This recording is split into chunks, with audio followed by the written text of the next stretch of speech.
We are alumni too. We won't stop fighting free. We want divestment now, now, now, now. We are alumni too.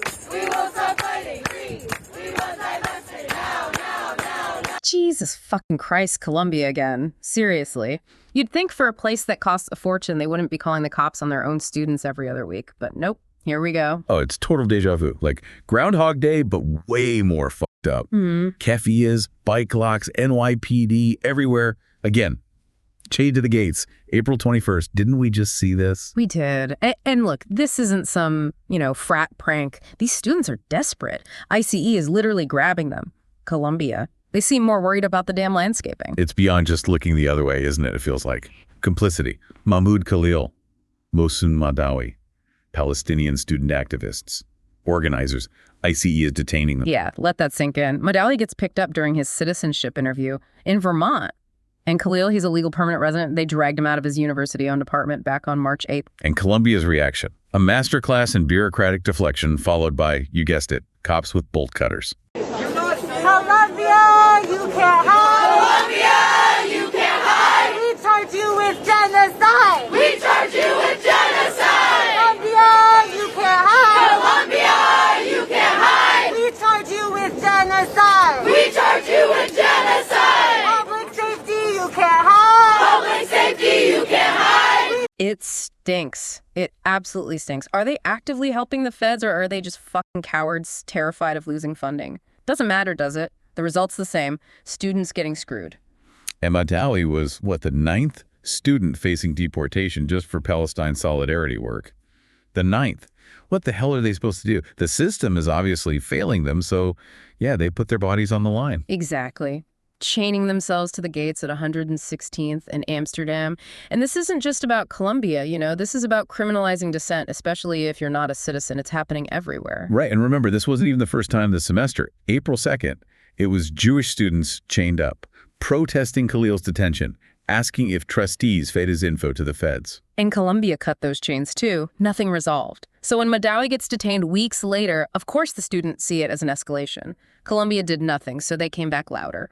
So Monday, April 21st, noon, about 24 protesters blocking the gates. And maybe 10 of them locked on with heavy bike locks, chaining themselves to the institution that's betraying them. Those same gates they locked to keep the public out last fall. The symbolism. Damn. The message couldn't be clear. Signs saying, free, our brothers. Demanding Mahmoud Khalil and Mohsen Mahdawi be released, chanting for justice for Mahdawi's freedom now. And they made it personal, didn't they? Taping dozens of cards to the gates. Yeah, each one with the name and age of a Palestinian child killed in Gaza since October. And they read the names aloud. One student, Anila Rembert, told the campus paper, The Spectator, it was about protesting Colombia's investments in genocide, connecting the university's money to those deaths. Instead of listening to any of this criticism from students or alumni, the school has sent out email after email trying to protect their guest of honor. 100,000 dead! You protect the gate instead! You protect the gate instead! Free Mohsen! Free Palestine! And we are here today to promise that we will not go away. There is no end to the student movement, and there is no end to Palestine. Not another nickel, not another dime. No more united, we shall not be moved. Just like a tree that's standing by the wall. Now, what? We are the students too. We won't stop fighting. We want the best thing now. Let's just be crystal clear about Mahmoud Khalil, legal permanent resident, green card, graduate of Colombia's own School of International and Public Affairs, SIPA. And ICE arrested him March 8th from his university-owned apartment. And the worst part, his wife, Noor Abdallah, she gave birth to their first child while he was locked up hundreds of miles away in Louisiana. And ICE wouldn't let him out, not even temporarily for the birth. Nope. Said it was under Trump admin directives specifically targeting Khalil. Noor said ICE and Trump stole those first moments, silenced his support for Palestinian freedom. It should make you furious. Absolutely furious. And Mohsen Mahdawi, another legal permanent resident, finishing his undergrad, organizer with the Palestinian Student Union. peaceful protests. ICE grabs him April 14th in Vermont during his citizenship interview. And like you said, reports say he's the 9th student targeted for deportation under Trump's campaign against international students involved in Palestine solidarity. It's not random. It's a targeted political campaign using immigration enforcement to crush dissent, period. So their demands went beyond just freeing their friends, right? What else was on that banner? 4 key things. 1, immediate release of Mahmoud and Mohsen, obvious. 2, financial disclosure and divestment. Colombia needs to show us the money and pull it from companies profiting from Israeli occupation, apartheid, genocide. They named names too, didn't they? BlackRock, Google, Amazon. Microsoft, Airbnb, Caterpillar, all of them. 3, make Colombia a real sanctuary campus, actual policies, protect undocumented students, keep ICE off campus without a warrant, don't share status, provide legal help, maybe even in-state tuition for DACA folks. Makes sense. What was number 4? Open the gates, permanently. Yep. The main ones at 116th Street. They've been locked since October. Students see it as walling the university off from Harlem. You see how it connects? Immediate crisis, get the guys out. Prevention, sanctuary status, root cause. Divestment, stop funding the problem. Symbolism and community, open the gates. It's smart, strategic. They're using this horrific situation to push for fundamental changes in how Colombia operates its money, its relationship with the government, its place in the community. And Colombia's answer to this deep moral challenge, bureaucratic nonsense, and eventually bolt cutters, it's pathetic. You had an NYPD Deputy Inspector Jose Taveras showing up worried about a bullhorn permit, while students are facing deportation for protesting federal actions. Get the fuck out of here. And some university suit reads a statement, violating conduct rules, disciplinary action, disperse and unchain. Their priorities are just completely warped. Rules over human beings facing deportation. Really. Their official line to The Spectator was even worse, called it a small disruption. 10 people. Didn't impede normal campus activities. Are you fucking kidding me? They're more worried about classes running on time than the fact that ICE is targeting their students for political speech? The doublespeak about a safe campus and preserving their core mission.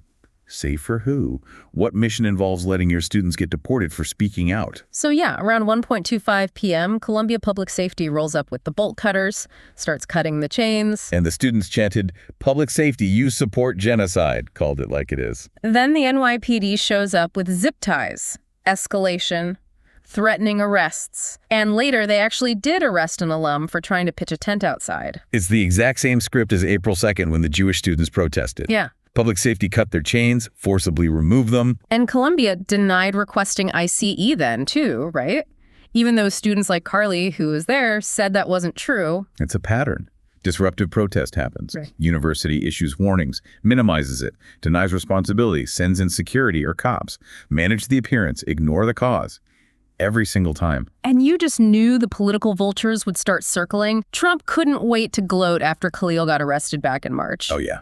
His Truth Social post, calling Khalil a radical foreign pro-Hamas student, promising more arrests, linking it to his executive orders, calling protesters paid agitators, threatening to deport terrorist sympathizers. It's fascist bullshit. And the White House X account tweeting, "Shalom, Mahmoud, state-sponsored intimidation." Chilling. Then you get the House Committee on Education and the Workforce. Tim Walberg, that Republican ghoul, tweeting while the protest is happening about ensuring a safe learning environment for all. Yeah, safe, unless you're a pro-Palestinian student facing deportation for your speech, apparently. Their concern is so selective, it's transparently political. This committee's been gunning for universities like Columbia for ages, grilling admins about anti-Semitism, demanding student disciplinary records, threatening funding. And the Trump administration already pulled $400 million from Columbia, supposedly for failing to control protests and protect Jewish students. And Columbia just rolled over, agreed to ban face masks for protesters. You've got Marco Rubio talking about revoking visas for Hamas supporters, pro-Israel groups like Stop Anti-Semitism celebrating Khalil's arrest. It's a full court press. Meanwhile, the actual civil liberties groups, ACLU, FIRE, CARE, they're calling Khalil's arrest illegal, an attack on the First Amendment, targeting protected speech. Even New York AG Letitia James voiced concern. But amidst all this political garbage, you have real students living in fear. Remember that pro-Israel student filming and complaining about class disruptions? Yeah, Eden Yadigar. Compare that minor inconvenience to the doxing trucks that were driving around campus earlier, plastering students' faces on screens. Or the WhatsApp groups, Columbia Alumni for Israel, sharing names of student leaders, demanding they be expelled, arrested, deported. Websites like Canary Mission still blacklisting kids. The fear is real. One recent grad, Tasmina, said she felt totally abandoned by Columbia. Like, thanks for the counseling resources, but maybe don't let ICE take our friends. A freshman, Ava Kreuziger, said it perfectly. Prioritize people over donors and money. Tell the administration to grow a spine and protect students, not just comply with Trump. And Wyatt Nash, a Jewish freshman, said Khalil's arrest actually brought students together for free speech. It's why protesters wore masks, you know? They're terrified of being identified, targeted by the university, or worse. And there were reports Columbia is using CCTV, ID swipes, to track who attends protests, even hiring private investigators to grill a Palestinian grad student about a teach-in. That's surveillance state crap. And let's call out the cynical, dangerous game of equating any criticism of Israeli government policy with anti-Semitism. It's a tactic. It's meant to shut down debate. Full stop. And Jewish students themselves are calling bullshit on it. Loudly. Remember the April 2nd protest led by Jewish students? Yeah. Calling protests anti-Semitic degrades the Jewish religion. The sources, as always, are in the show notes. Please go read them, see it for yourself. And if you want to support the kind of work we do here, the hard-hitting analysis, the truth-telling, please consider becoming a patron at patreon.com/theneutralground. We really appreciate your support. Thanks for listening. See you next time.